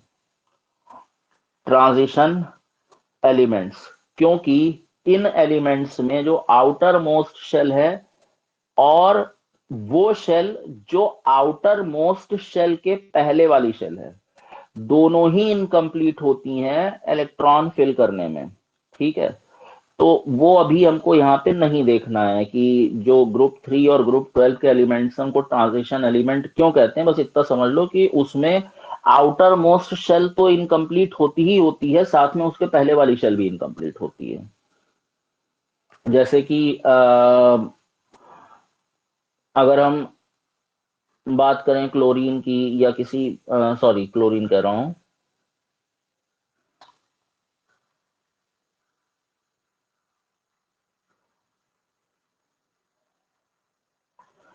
फॉर एग्जाम्पल आयरन हो गया, तो अब आयरन के केस में वो एक ट्रांजिशन एलिमेंट है। क्यों?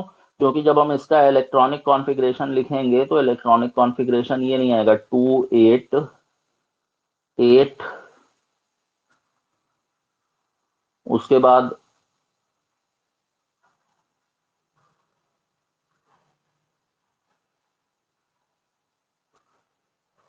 नहीं,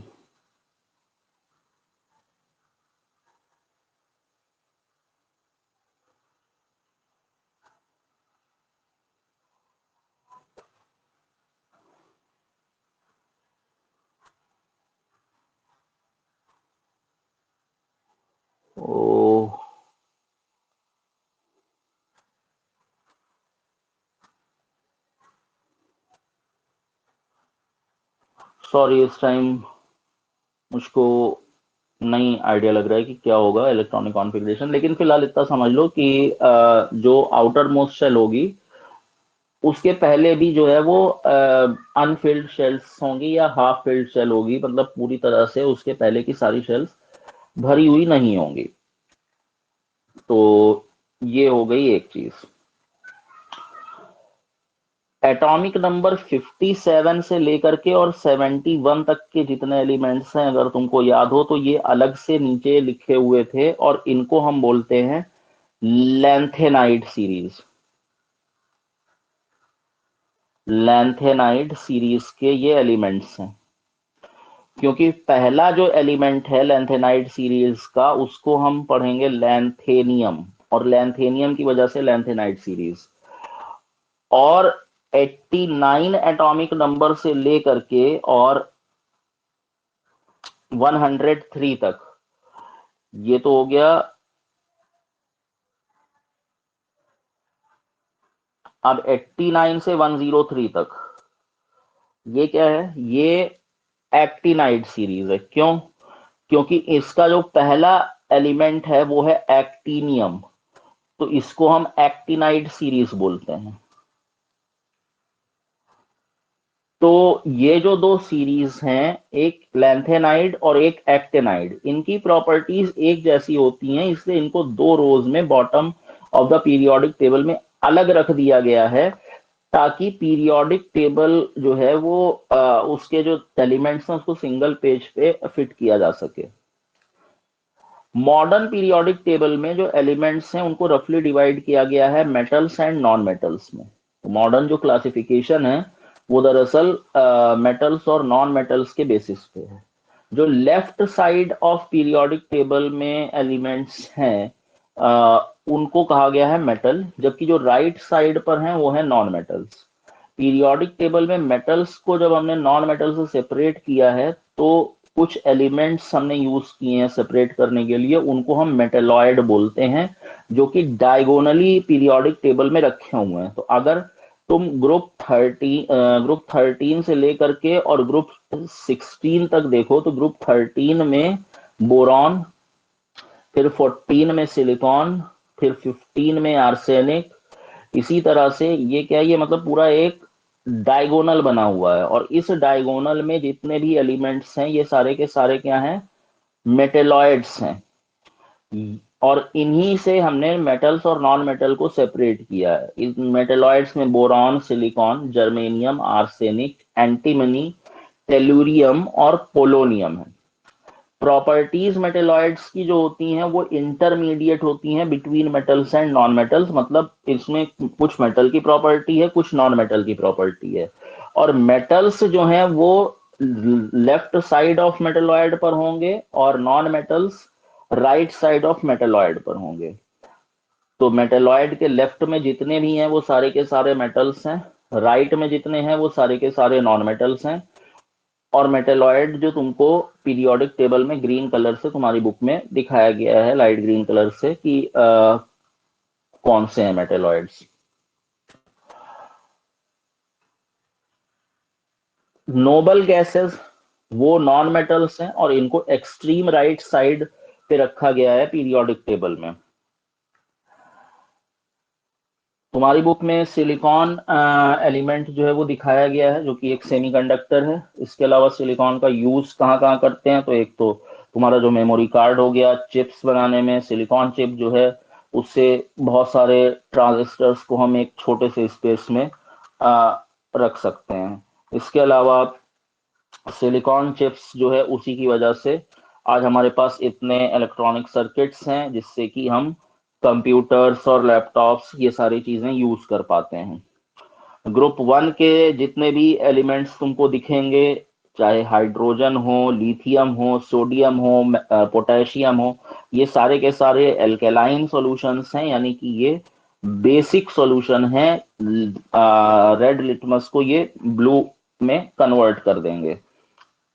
अब बात करते हैं पोजीशन ऑफ हाइड्रोजन की, कि हाइड्रोजन कहाँ पे है पूरी पीरियोडिक टेबल में। तो हाइड्रोजन एलिमेंट को अगर हम ध्यान से देखें तो उसको रखा गया है ग्रुप 1 के टॉप पर एल्कली मेटल्स में। क्यों? क्योंकि जो इलेक्ट्रॉनिक कॉन्फ़िगरेशन है हाइड्रोजन का वो एल्कली मेटल के जैसा ही है।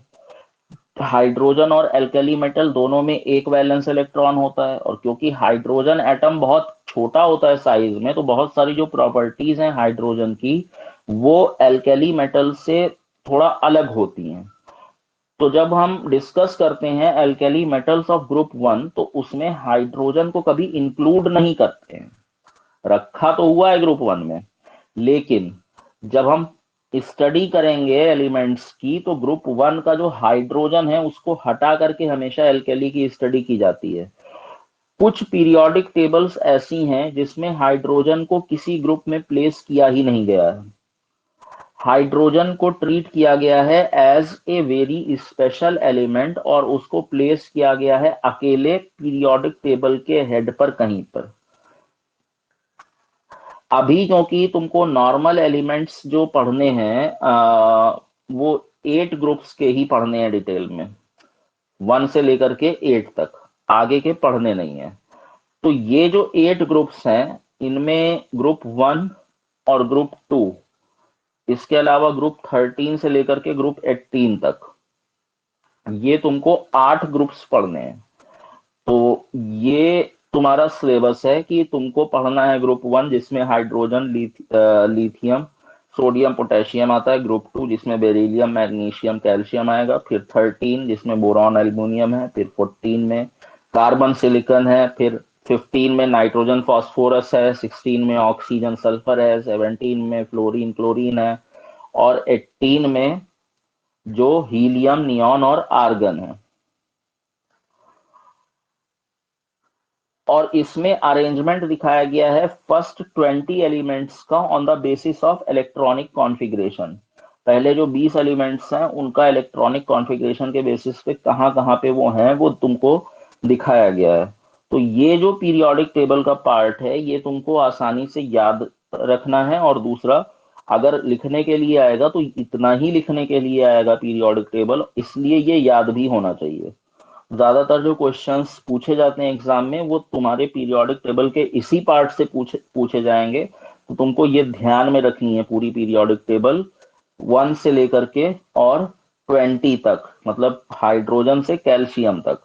तो hydrogen, helium, lithium, beryllium, boron, carbon, nitrogen, oxygen, fluorine, neon, sodium, magnesium, aluminium, silicon, phosphorus, sulphur, chlorine, argon, potassium and calcium, कौन सा किस पीरियड में, कौन सा किस ग्रुप में, ये पता होना चाहिए। 1 वैलेंस इलेक्ट्रॉन वाले एलिमेंट्स जो हैं वो ग्रुप 1 में है, 2 वैलेंस इलेक्ट्रॉन जिनमें है वो ग्रुप 2 में है, 3 वैलेंस इलेक्ट्रॉन वाले ग्रुप 13 में है, 4 वैलेंस इलेक्ट्रॉन जिसमें है वो ग्रुप 14 में है, 5 वैलेंस इलेक्ट्रॉन वाले ग्रुप 15 में, 6 वाले 16 में, 7 वाले 17 में, और 8 वाले 18 में, या फिर 2 वैलेंस इलेक्ट्रॉन अगर है सिर्फ किसी में तो वो भी ग्रुप 18 में है। तो दरअसल जो तुमको पीरियोडिक टेबल याद रखनी है वो ये वाली रखनी है। पीरियड यहाँ पे हो गया। उसके बाद अगर हम ग्रुप की बात करें तो फर्स्ट ग्रुप, सेकेंड ग्रुप, उसके बाद फर्स्ट 2 के बाद सीधे 13, 14, 15, 16, 17 और 18। और पीरियड की अगर हम बात करें तो पहला जो पीरियड है 1, इसमें ये आएगा हाइड्रोजन, फिर दूसरे पीरियड में आएगा लिथियम, फिर थर्ड पीरियड में सोडियम, और फिर फोर्थ पीरियड में पोटेशियम। ऐसे ही सेकेंड ग्रुप में हाइड्रोजन नहीं, यहाँ पे आएगा बेरिलियम, फिर इसके नीचे आएगा मैग्नीशियम, और फिर इसके नीचे आएगा कैल्शियम। फिर उसके बाद 13 वाले पे आ जाओ, इसमें 3 वैलेंस इलेक्ट्रॉन है। तो इसमें तुमको 2 एलिमेंट्स के बारे में पढ़ना है, एक सेकेंड पीरियड का बोरॉन और एक थर्ड पीरियड का एल्यूमिनियम। ऐसे ही 14th ग्रुप में कार्बन सेकेंड पीरियड का और सिलिकॉन फोर्थ पीरियड का, सॉरी थर्ड पीरियड का। सेम इसी तरह से नाइट्रोजन फास्फोरस, फिर उसके बाद ऑक्सीजन सल्फर, फ्लोरीन क्लोरीन, और हीलियम नियॉन आर्गन। तो ये एलिमेंट्स हमको स्टडी करने हैं। कुछ क्वेश्चंस देखो। क्वेश्चन नंबर 1 है एनसीईआरटी का ही ये। The atom of an element has electronic configuration 2, 8, 7. Then what is the atomic number of this element and to which of the following elements would it be chemically similar? Atomic numbers of elements are given in parenthesis. तो देखते हैं। ये कहा जा रहा है कि एक एलिमेंट है जिसका इलेक्ट्रॉनिक कॉन्फ़िगरेशन है 2, 8, 7। तो इसका एटॉमिक नंबर क्या होगा? अगर हम नंबर ऑफ इलेक्ट्रॉन्स सारे चेक करें, ऐड कर दें, तो हमको दिखेगा 2 + 8 + 10 + 7, 2 + 8 10, 10 + 7 17। यानी कि इलेक्ट्रॉन्स का नंबर हो गया टोटल 17। और अगर कहा ना जाए तो हम ये कहेंगे कि ये न्यूट्रल ही एटम है, ठीक है, जब तक कि स्पेशली मेंशन ना किया हो। और 17 जो नंबर ऑफ इलेक्ट्रॉन्स हैं वो होता है क्लोरीन के अंदर। तो इसका मतलब है कि ये एलिमेंट ऐसा है जिसमें 7 वैलेंस इलेक्ट्रॉन है, और ये केमिकली सिमिलर होगा उस एलिमेंट के जिसमें same number of valence electron हो। तो दूसरा जो क्वेश्चन पूछा गया, तो एक तो हमको ये पता चल गया कि इसका जो एटॉमिक नंबर है वो 17 है, जो भी एलिमेंट है। दूसरा क्वेश्चन पूछा था to which of the following elements would it be chemically similar. Similar इसकी प्रॉपर्टीज किससे होंगी? नाइट्रोजन से, फ्लोरीन से, फास्फोरस से, या आर्गन से। और इन सब के एटॉमिक नंबर हमको दिए हुए हैं कि इसका 7 है, इसका 9 है, इसका 15 है, इसका 18 है। तो हम इलेक्ट्रॉनिक कॉन्फ़िगरेशन चेक करते हैं। नाइट्रोजन का 2, 5 आएगा, फ्लोरीन का 2, 7 आएगा, फास्फोरस का 2, 8, 7 आएगा, और सॉरी 2, 8, 5 आएगा, और आर्गन का 2, 8, 10 आएगा। यहां पे आउटर मोस्ट शेल में 7 वैलेंस इलेक्ट्रॉन, और इसमें आउटर मोस्ट शेल में 7 वैलेंस इलेक्ट्रॉन। तो फ्लोरीन और इस वाले एटम की जो एटॉम केमिकल प्रॉपर्टीज हैं वो सिमिलर हैं। इसका मतलब सेकंड का आंसर हो जाएगा फ्लोरीन। फर्स्ट का आंसर तो हो गया 17, यानी एटॉमिक जो एटॉमिक नंबर है वो 17 होगा, और प्रॉपर्टीज इसकी सिमिलर होंगी किसके साथ? फ्लोरीन के साथ। तो ये हो गया पहला क्वेश्चन। फिर second, in the modern periodic table calcium atomic number 20 is surrounded by elements with atomic number 12, 19, 21 and 38. Which of these have physical and chemical properties resembling calcium? यानी कि जो मॉडर्न पीरियोडिक टेबल है उसमें calcium की अगर हम बात करें, जिसका एटॉमिक नंबर कितना है? 20 है। तो इसका जो इलेक्ट्रॉनिक कॉन्फ़िगरेशन है वो क्या है हमको बताना है, पहली चीज। दूसरा ये लिखा हुआ है कि ये सराउंडेड है एटॉमिक नंबर्स 12, 19, 21 एंड 38 से। जिसका 12 हो, 19 हो, 21 हो एटॉमिक नंबर, या फिर 38 हो। तो इनमें से किसकी फिजिकल और केमिकल प्रॉपर्टीज कैल्शियम से मिलती जुलती होंगी? तो पहले तो हम देखते हैं कि इसका एटॉमिक सॉरी जो इलेक्ट्रॉनिक कॉन्फ़िगरेशन है वो क्या होगा। तो वो होगा 2, 8, 8, 2। यानी कि कैल्शियम में 2 वैलेंस इलेक्ट्रॉन है आउटर मोस्ट शेल में। अब एलिमेंट जिसके 2 वैलेंस इलेक्ट्रॉन होंगे आउटर मोस्ट शेल में, उसकी फिजिकल और केमिकल प्रॉपर्टीज सिमिलर होंगी कैल्शियम से। अब इन सब का जो है वो इलेक्ट्रॉनिक कॉन्फ़िगरेशन हम लिखते हैं। 12 का अगर हम लिखेंगे तो 12 का जो इलेक्ट्रॉनिक कॉन्फ़िगरेशन आएगा वो आएगा 2, 8, 2। तो ये हो सकता है क्योंकि इसमें आउटर मोस्ट शेल में है 2 इलेक्ट्रॉन। इसके बाद अगर मैं 12 के बाद आ जाऊं 19 पे, तो 19 वाले में 2, 8, 8, 1 होगा। तो ये तो नहीं होगा क्योंकि इसमें तो आउटर मोस्ट शेल में एक ही इलेक्ट्रॉन है। इसी तरह 21 वाला भी नहीं होगा क्योंकि 2, 8, 8 और 3 हो जाएगा, तो ये भी नहीं होगा। तो फिर इसके अलावा कौन सा होगा फिर, जब ये नहीं है? तो एक और दिया हुआ है 38, 38 भी नहीं होगा। तो एलिमेंट जिसका 12 होगा एटॉमिक नंबर, वो एक तरह से फिजिकल और केमिकल प्रॉपर्टीज सेम शो करेगा।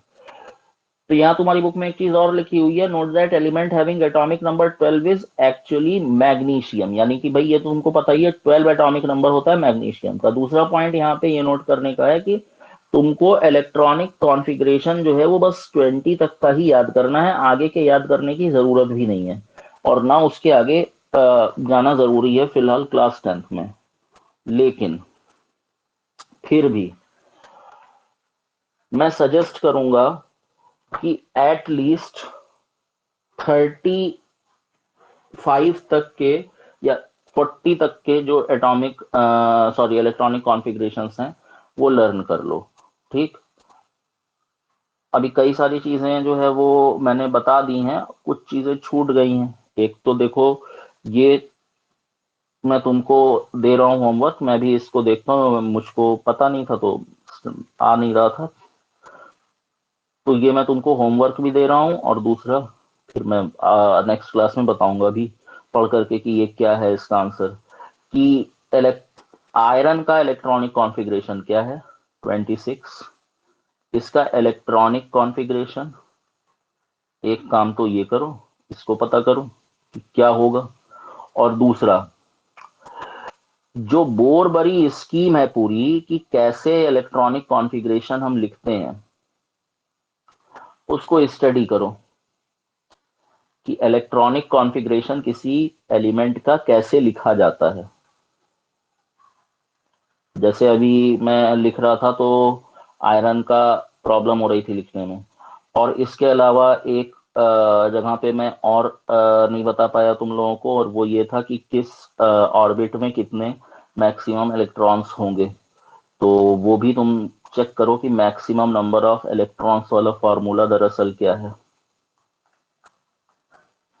ये तो वो क्वेश्चंस हो गए जो मैं तुमको आज की क्लास में नहीं बता पाया, तो ये तुम लोगों का काम है कि इसको करो, और बाकी मैं तो फिर नेक्स्ट क्लास में बताऊंगा ही पढ़ करके। दूसरी चीज, जहां तक मैंने बता दिया है इससे रिलेटेड बुक में जितने क्वेश्चंस हैं स्टार्टिंग से लेकर के एंड तक, इसके पहले जो पढ़ाया था लास्ट क्लास में वो, और आज जो पढ़ाया है वो, दोनों से रिलेटेड जितने क्वेश्चन हैं अप्रोक्सीमेटली 200-250 क्वेश्चन तो जो है वो तुमको मिल ही जाएंगे, 200 के आसपास। इन क्वेश्चंस को सॉल्व करना है तुमको।